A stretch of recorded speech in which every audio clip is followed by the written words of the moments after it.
Hey, Phil. Hi, Hannah. How are you? Good. How are you? Good. So I'm going to read your bio, even though sometimes that feels awkward to have someone read it when you're there. But just so people know who you are and can associate to you to what you do, if that's okay with you. Cool. Um, let's see. So Dr. Gehrman is an associate professor of psychology in the Department of Psychiatry of the University of Pennsylvania School of Medicine and a clinical psychologist at the Philadelphia VA Medical Center. He directs the sleep neurobiology and psychopathology lab at Penn. He has an active research program exploring the mechanisms and treatment of sleep and circadian dysregulation in the context of mental health disorders. He has a clinical specialization on the delivery of cognitive behavioral chronotherapeutic interventions for insomnia, circadian rhythm disorders, and other sleep disorders. And the overarching goal of his work is to advance the understanding of the links between sleep and mental illness through translational research that spans biology to therapeutics. Cool, welcome. Sure. Thanks. Thanks for having me. Oh, sorry, Yeah. You can hear my dog barking in the background. That's okay. Makes it all real. We can talk Exactly. about dog barking and how that can affect sleep, maybe. Exactly. So yeah, so I guess probably a lot of people on this might not know what what a lot of those words mean. So just talking about what are chronotherapeutic interventions, like what is insomnia, what is CBT, maybe start out with just like very basics of sort of the people you see, and then I can ask you some questions that I've arranged to further go into those. Sure. So I'm interested kind of broadly in sleep disorders and their link with mental health. And to really think about sleep, there's kind of two sides of the coin you need to think about. You need to have to think about the biology of sleep and the regulation of sleep and wakefulness. But then the other piece of this is our circadian rhythms, or our internal clock. And the idea with this, for anyone not familiar with circadian rhythms, is that there's a master clock in our brain that keeps our body running on kind of a 24-hour cycle. And it helps to, one, integrate the different processes within the body, keep them in sync with each other, but also helps to keep us in sync with the external environment.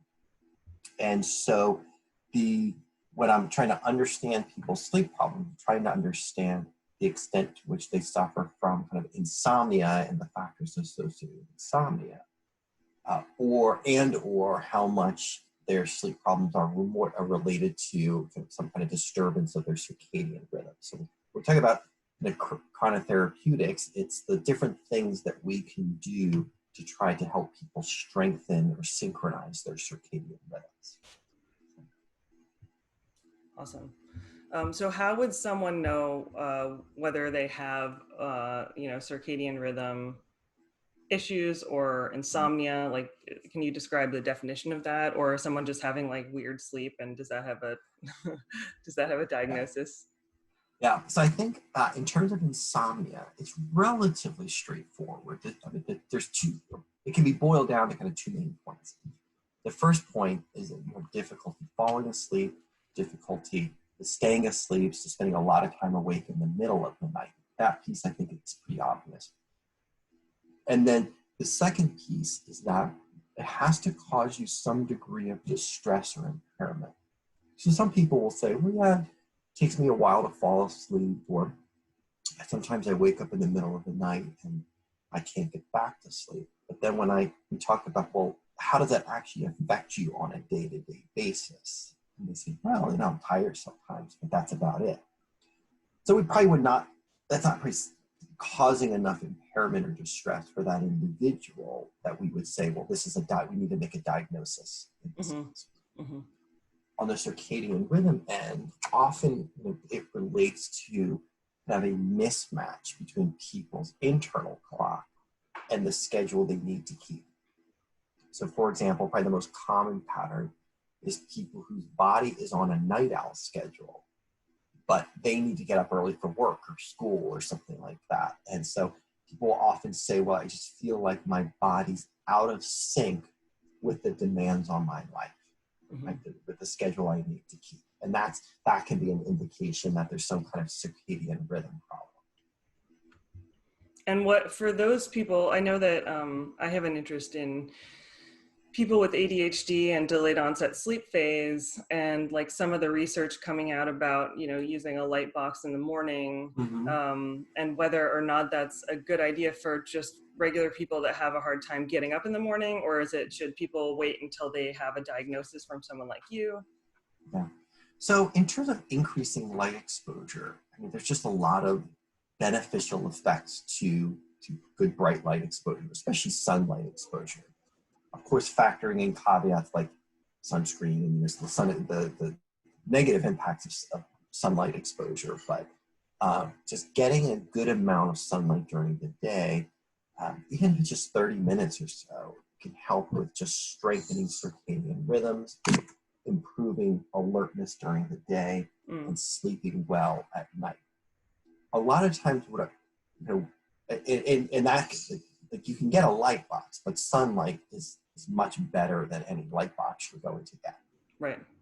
In terms of kind of when people come to see me, oftentimes it's more like they need very precise schedules of when to use the light or get exposure to light, and like it's more complicated.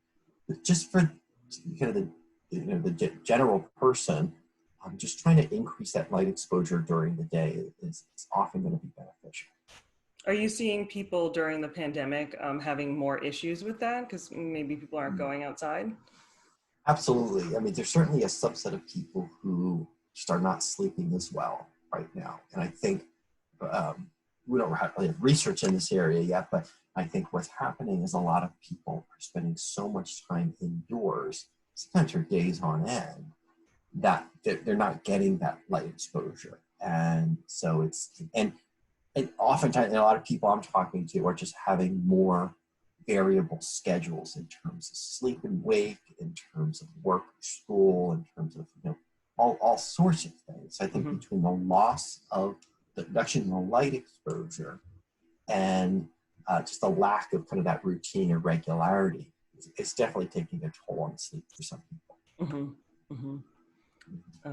What are some of the things that people can do if they just are having a really hard time sleeping now and they don't have a diagnosis of anything? Do you have like general sleep health recommendations? Yeah, kind of a few things, kind of along the lines of establishing good rhythms. I think it's helpful.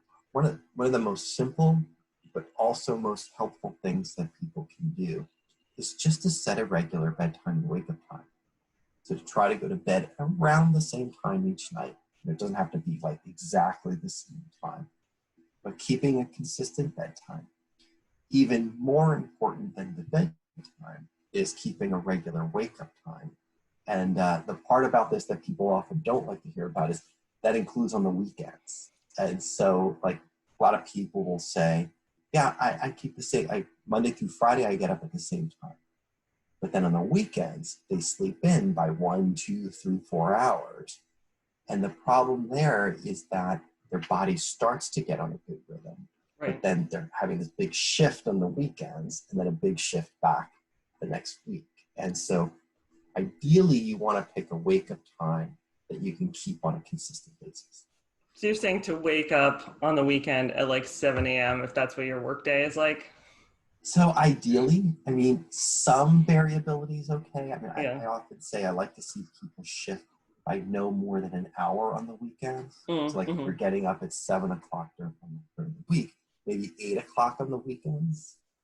That's not usually very popular advice for me. Right. From a circadian You're fired. You're off the show. From a circadian rhythms or sleep perspective, that's often what's going to be most beneficial. Yeah. I think similarly, just in terms of looking at then the routine of our day, it's a good idea to eat meals at a consistent time of day, to get some exercise at a consistent time of day. And I think also one of the problems I think some people are having is if they're working from home, like those boundaries between work and sleep are blurred.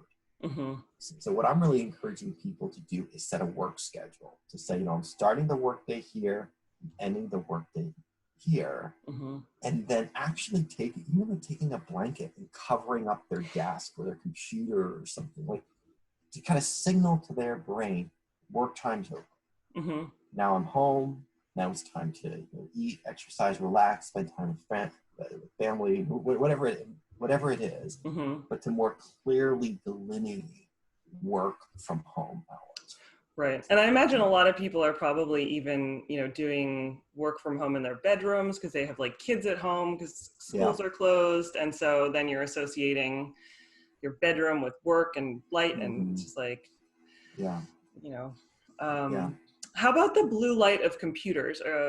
Is that a problem, do you think?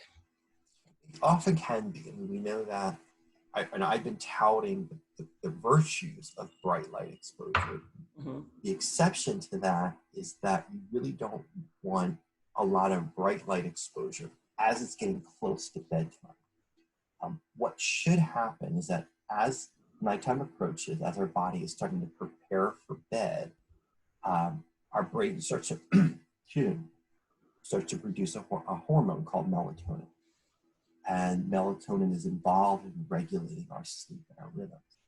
So bright light exposure, and in particular blue light exposure, such as the blue light from cell phones and laptop computers and e-readers, can suppress the production of melatonin and end up throwing off our rhythms, throwing off our sleep. So my general recommendation is ideally to avoid all electronics close to the face. And of course, we use our phone like right in front of our eyes to try to avoid that. If people feel like, no, I want to be on my phone, like if it's hard for them to avoid that close to bed, to at least use the settings or some apps that filter out blue light at night to minimize the impact of the blue light. That's not going to get rid of it completely, but it's something. It's a step in the right direction. What about these, like the big orange glasses you can buy? Yeah, so those can be helpful as well. The challenge with those is both the blue light filters on phones and blue filtering eyewear, they don't filter out 100% of blue light. And the products can vary pretty considerably in what percent they filter out. So in theory, yes, blue blocking glasses are helpful. And I don't have like specific brands to recommend, but they can vary in terms of how well they work. Cool.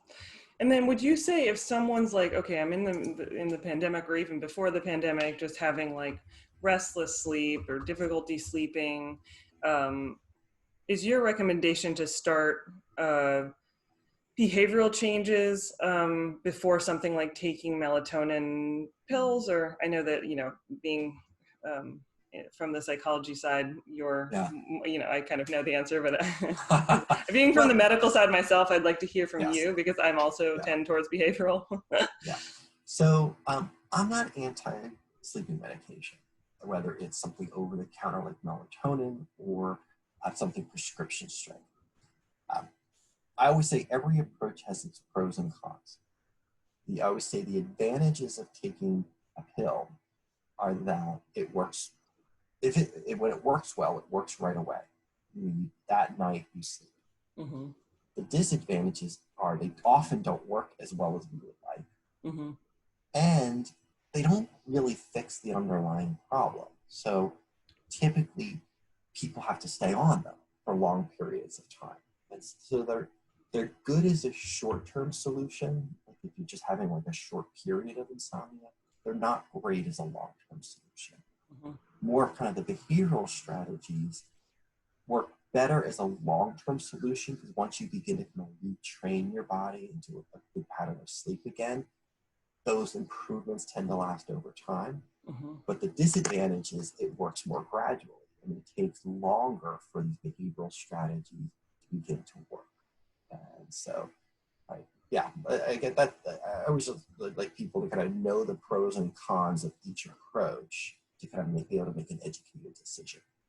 Yeah, and what about the, I did see some literature not too long ago about how certain sleep medications may,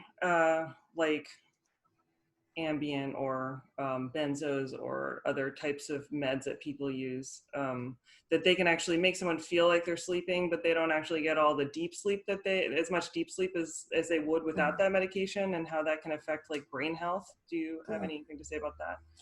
So definitely a lot of people, when they take sleeping medications, will say, well, I feel like I slept, but I don't feel like I got good quality sleep. And I often say that I think we focus sometimes too much on the quantity of sleep that we're getting and not enough on the quality of sleep. You can sleep 8 hours a night, but if it's not good quality sleep, you're still not going to feel rested during the day. And there's evidence from research studies that these medications do affect kind of the time that we spend in different stages of sleep. And so, so I guess I would say I would agree with what you're saying.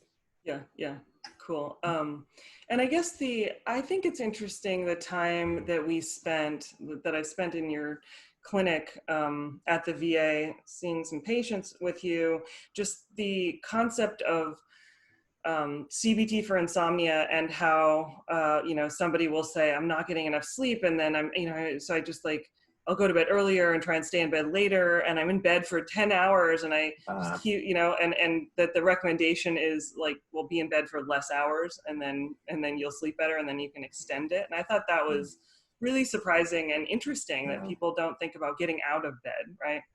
Yeah, absolutely. I mean, the logical thing to do when you can't sleep is to try harder to get it and to spend more time in bed. But you're absolutely right that strategy ultimately ends up being counterproductive for most people, because it's if you're spending excessive time in bed, that can actually negatively impact your body's sleep-wake regulation and make it harder to sleep as a result. And that's the case for a lot of things that just are logical things to do when you don't sleep well. A lot of them, although they make sense, can end up making the problem worse as a result. So we'll often suggest to people to actually spend less time in bed, but to make that good quality sleep is better than more hours in bed of poor quality sleep. And how do you make better quality sleep? So I think a lot of things we've been talking about already can help with promoting good sleep quality. Mm-hmm. I think one of the things a couple of things I often teach people to do is, one is to not get into bed if you don't feel sleepy.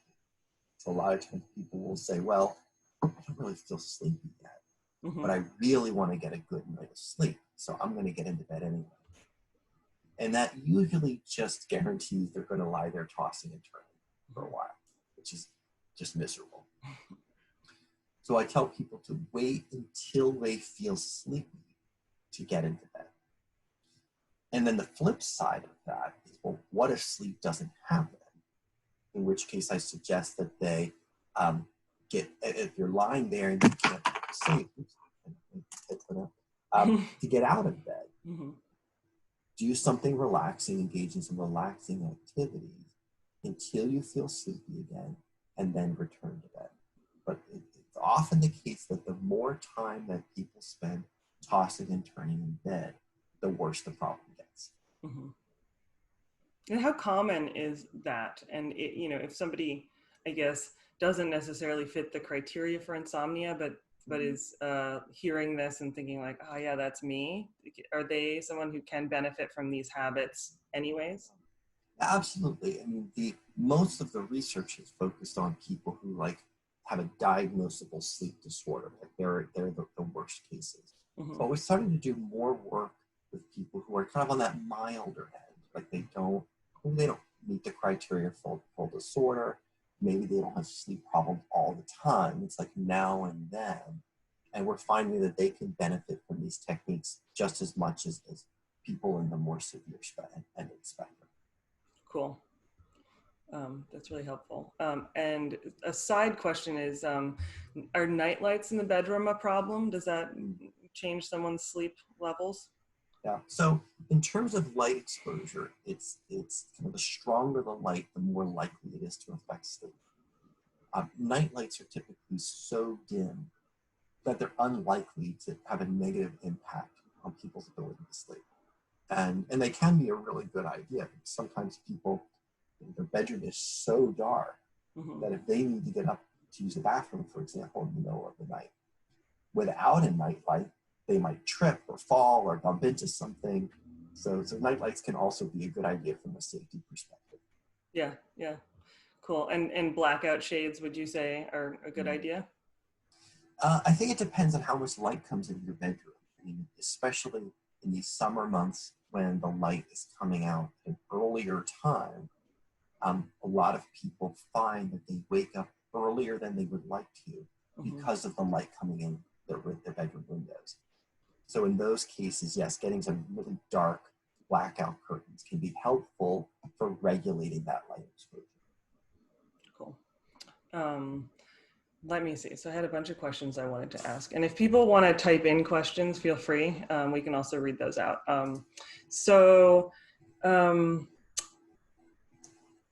Do you think there is a purpose of dreams and nightmares? Like if someone comes in and they're having poor sleep because of nightmares, is there any reason not to try and get those to go away? Yeah. So nightmares can be, one of the things that I've really learned from my clinical experience is how significant nightmares can be for people. I think I used to downplay them more earlier in my career. But when people have chronic repetitive nightmares, they just don't, sometimes they don't even want to go to sleep. They will fight going to sleep. And in fact, sometimes even fear going to sleep because of those nightmares, that they can be so distressing. Oftentimes in those cases, kind of the nightmares can be related to kind of past trauma or past just really negative experiences. Not always, but oftentimes that's the case. And so when nightmares are really having that much of an impact, I do recommend that people try to seek some sort of treatment for them. I mean, we do have some treatment options that can be pretty helpful for people's nightmares. And, but yeah, I've really become convinced of how much those nightmares can wreak havoc on people's sleep. And I know that you have done some work also in sort of whether or not, if someone, oftentimes insomnia it happens at the same time as PTSD, like trauma, especially among veterans, but also that there's different relationships between depression and sleep difficulty, or like bipolar and sleep difficulty, and whether the common understanding has been that sleep problems then cause these other things, that the other things cause the sleep problems, and maybe the other way of looking at it is that maybe you address the sleep first and the other things get better. So I'd love to hear more about that. Like, sure. So it's been interesting to see how attitudes towards this idea have shifted over time. Historically, in the mental health field, the feeling was that, well, if people have insomnia and depression, those two co-occur a lot. Well, the insomnia is just part of the depression. People have insomnia and PTSD. The insomnia is just part of the PTSD. And the thought was, well, what you have to do, don't focus on the sleep, focus on the depression, focus on the anxiety, focus on the PTSD. But what we've learned is that, one, oftentimes the insomnia comes first, and having trouble sleeping can actually increase your likelihood of developing depression, anxiety, these sorts of things. Two, even if people's depression, anxiety, whatever, is successfully treated, or if it fades, just passes over time, oftentimes the sleep problems don't, and they tend to persist. So what we now recognize, and this is actually what the focus of a lot of my work is on, is what we now recognize is that, one, sleep problems can increase, like I said a minute ago, can increase the risk of developing mental health problems. Two, once people have depression, anxiety, whatever, the sleep problems tend to make those other problems worse. Right. And three, that people do best with both treatment for their PTSD or the depression and treatment for their insomnia. And so kind of targeting both sides of the equation seems to be optimal for people getting the best relief. Yeah, right. And I think in like something like bipolar, often when someone starts becoming manic, you use just the sleep, like lack of need for sleep as the indicator that they're in going into a manic phase, but potentially you could try to address the not letting, not making people, giving them the conditions to sleep longer and try to address that, and maybe they don't go into it. Exactly. Yeah, I mean, like, just treating insomnia is not going to successfully treat bipolar disorder, right. But looking at the two in combination oftentimes is a very effective approach. Yeah. So let's see. I also was wondering if you could talk a little bit about sleep and poor sleep or shift work and how that can affect other, like someone getting other diseases or illnesses. Yeah. So we definitely know that sleep is, we often say sleep is good for the body and sleep is good for the mind. And it's really helpful for both.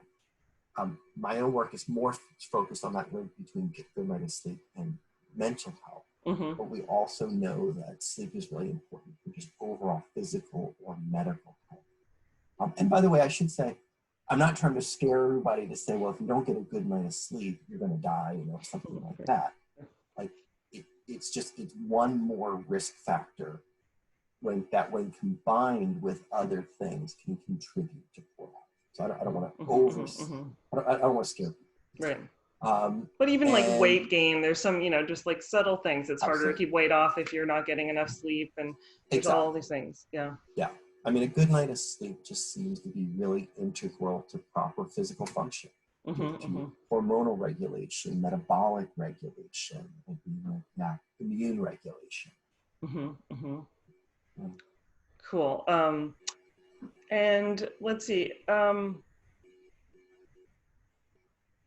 Wondering, just in terms of the diagnosis of insomnia, if people are curious about that specific diagnosis, are there like certain questions that would be like indicative of it being something you would diagnose, or is it harder than that?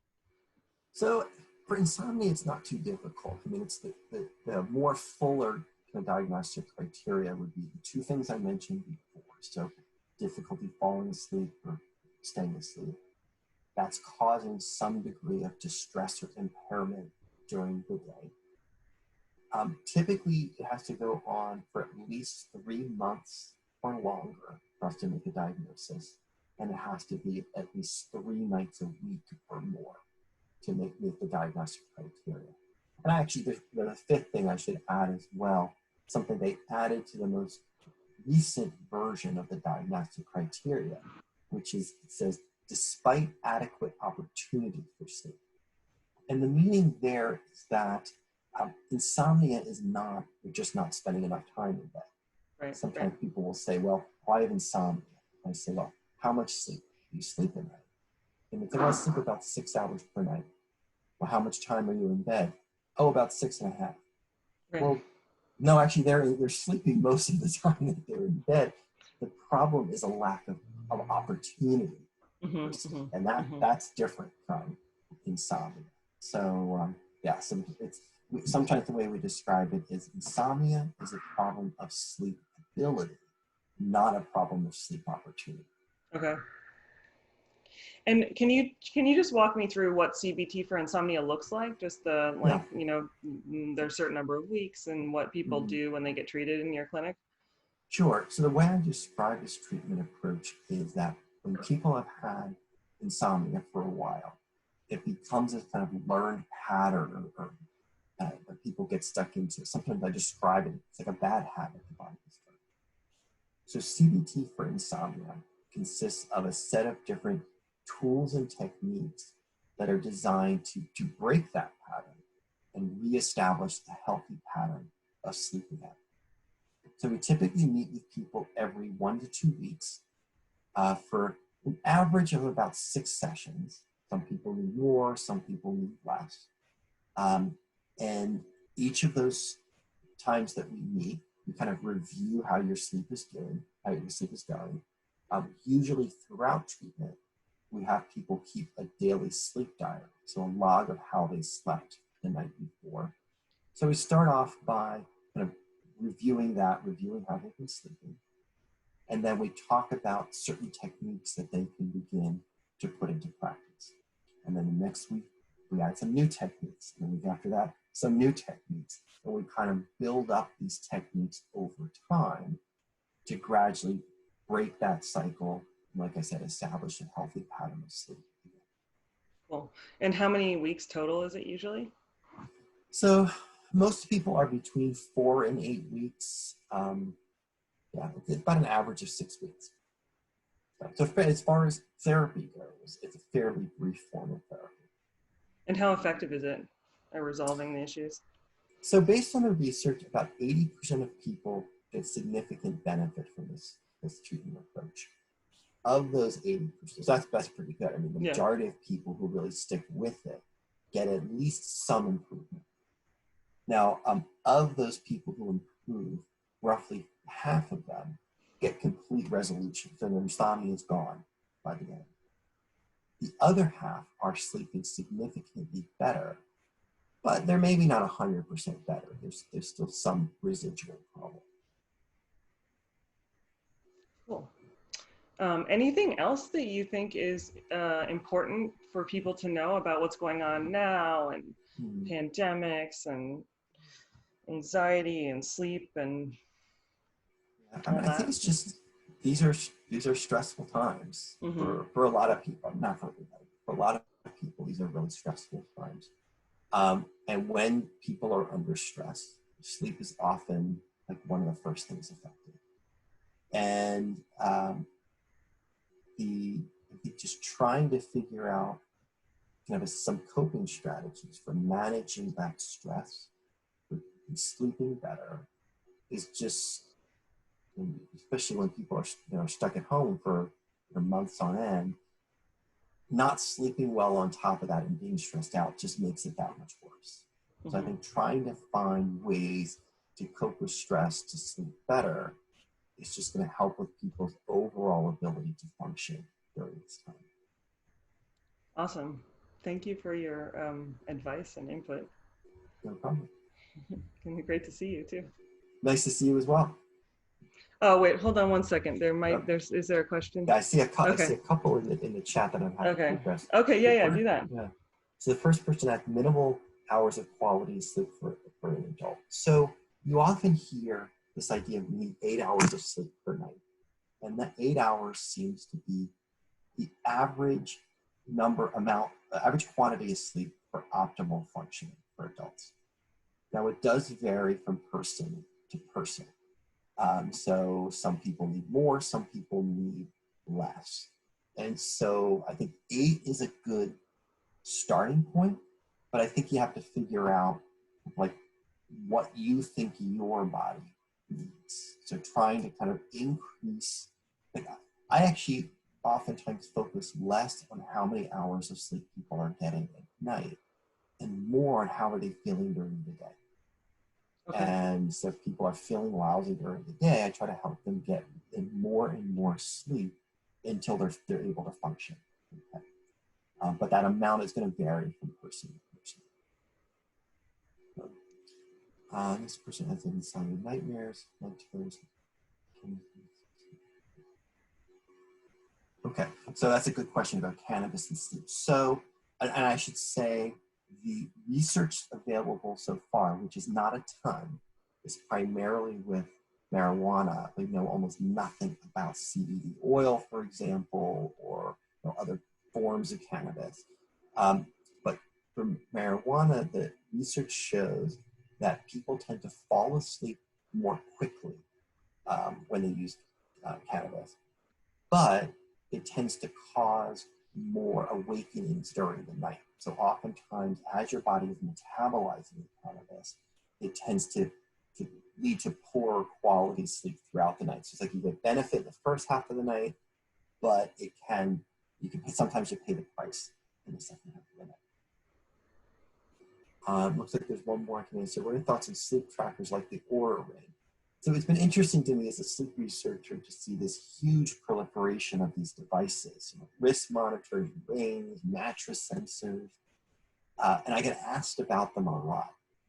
The problem is we don't really have a good idea of how accurate they are. The companies do their own kind of internal validation research, but most of the time they don't publish it. And I'm a scientist, so I want to know what's the data, what the evidence show about the accuracy of these devices. And we just have very little of that data to know. So I often, when people use them, I often say, like, you can use it as a rough guide of your sleep, but don't take it as absolute truth, because they're so, until I see the data, I question their accuracy. But sometimes I think just these devices make it like tune people into the importance of sleep. You know, I do think they're fun sometimes, but and maybe not quite accurate, but can help people just like pay attention to themselves maybe a little bit more. Exactly, I think that's a good way to look at it. Yeah. Anything else from anyone? Cool. Well, thanks, Phil. My pleasure. Thanks for having me. I hope this information has been helpful. Definitely. Cool. Love to have you again.